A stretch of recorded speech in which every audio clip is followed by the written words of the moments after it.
Soulagement pour la vallée de la Haute-Maurienne vanoise. Après plus de 20 mois de fermeture, la route départementale 1006 est réouverte. Un chantier titanesque qui a nécessité d'importants moyens. 2, 1, feu!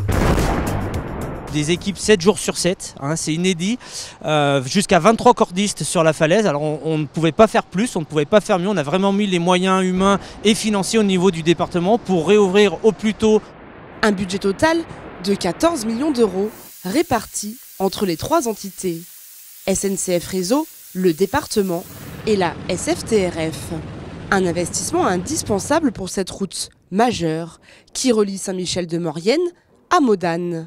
On ne peut pas aujourd'hui se permettre de ne pas réouvrir la 1006. Cette 1006 est indispensable, notamment quand il y a quelques semaines le tunnel d'Orel a été fermé. On n'a pas pu faire du report sur la 1006 puisque la 1006 était fermée et on a bloqué la Maurienne pendant une journée parce qu'il n'y avait pas d'itinéraire de déviation. Un chantier technique réalisé en plusieurs étapes. Les grandes phases, c'est déjà la sécurisation de la falaise, donc ça a duré 18 mois. Et en partie basse, après, on a pu venir dégager la route et restaurer la route. Dans la stabilisation de la falaise, en fait, on a commencé par sécuriser toute la partie haute, enlever les surplombs. Et puis après, on a travaillé dans le corps de la falaise de façon répétitive du haut vers le bas pour que les cordistes travaillent toujours en sécurité. Donc en gros, des phases de purge, de minage, éventuellement de purge mécanique avec les pelles araignées.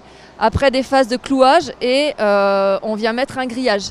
Donc on descend à peu près de 20 mètres et on recommence. Minage, clouage, grillage, minage, clouage, grillage. Un chantier délicat sur plusieurs aspects. Parce qu'on a travaillé un petit peu dans des conditions un peu extrêmes, sur une falaise très instable, dans un milieu assez confiné et par tous les temps. Donc voilà, il faut imaginer que c'est quand même un travail dans un mouchoir de poche sur un site extrêmement instable. Et donc vraiment un grand coup de chapeau à tous ceux qui ont travaillé en falaise. Une route réouverte, mais sous haute surveillance.